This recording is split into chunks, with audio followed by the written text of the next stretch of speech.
Hello everyone, welcome back to the channel.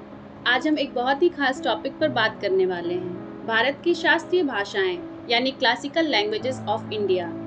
क्या आपको पता है इंडिया में ऐसी 5 भाषाएं हैं जिनको शास्त्रीय भाषा का दर्जा मिला है।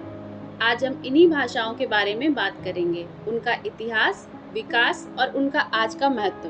तो चलिए बिना देरी के शुरू करते हैं। सबसे पहले ये समझना जरूरी है कि शास्त्रीय भाषा का क्या मतलब है। एक भाषा को शास्त्रीय भाषा तब मानी जाती है जब उस भाषा का बहुत पुराना इतिहास हो, उसमें लिटरेचर की रिचनेस और क्लासिकल लेगेसी हो, और वो लैंग्वेज अपने आप में अलग स्टैंडिंग रखती हो। यूनेस्को के क्राइटेरिया के हिसाब से भी एक शास्त्रीय भाषा वो होती है जो समय के साथ इवॉल्व हुई हो, लेकिन अपना ओरिजिनल फॉर्म और विरासत संभाल के रखी हो। इसका एक क्लासिक एग्जाम्पल है लैटिन।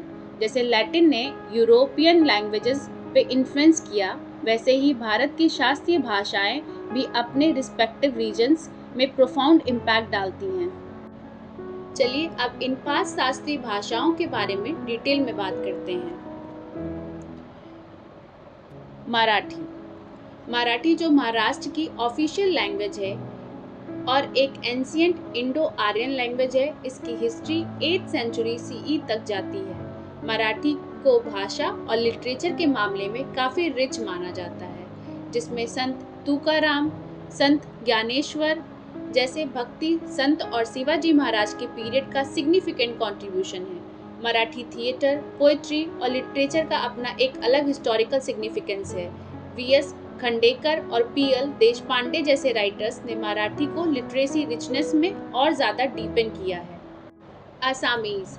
आसामीज़ जो आसाम की ऑफिशियल लैंग्वेज है, एक इंडो आर्यन लैंग्वेज भी है जिसका संस्कृत से डीप कनेक्शन है। आसामीज़ लिटरेचर की शुरुआत 13th सेंचुरी सीई से होती है, लेकिन इसका ओरल ट्रेडिशन और भी पुराना है। आसामीज़ को महापुरुष श्रीमंत शंकरदेव के कॉन्ट्रीब्यूशंस के लिए भी जाना जाता है, जो भक्ति मूवमेंट के एक बड़े लीडर थे।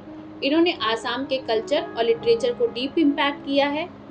आसामीज लिटरेचर और फोक ट्रेडिशंस ने हमारे नेशनल कल्चर में एक सिग्निफिकेंट रोल प्ले किया है।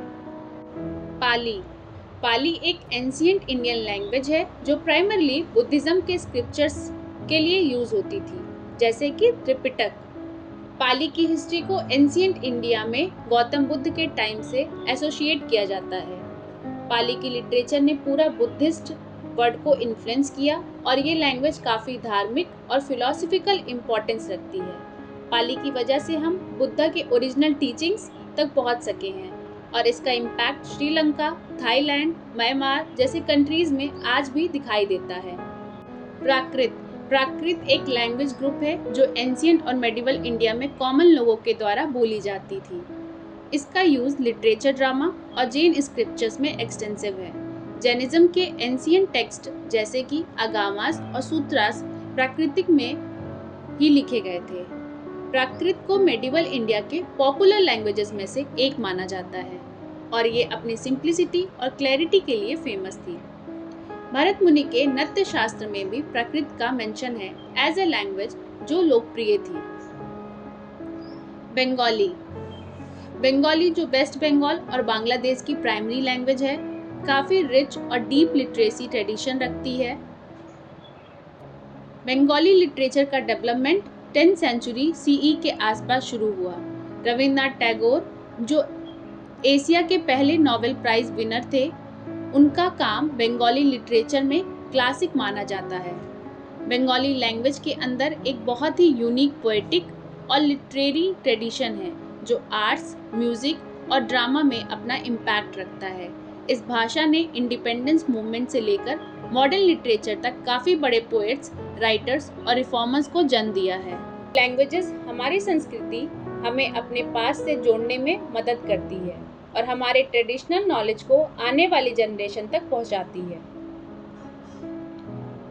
आज के समय में जब इंग्लिश और दूसरी ग्लोबल लैंग्वेजेस का इम्पैक्ट इतना ज़्यादा है, इन शास्त्रीय भाषाओं को प्रोटेक्ट करना और प्रमोट करना और भी ज़रूरी हो गया है।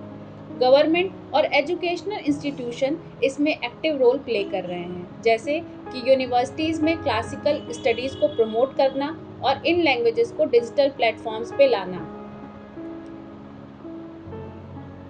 जैसे हम अपने रूट्स को नहीं भूलते, वैसे ही इन भाषाओं को भी याद रखना हमारा फर्ज है। ये हमारे नेशनल प्राइड का एक हिस्सा है।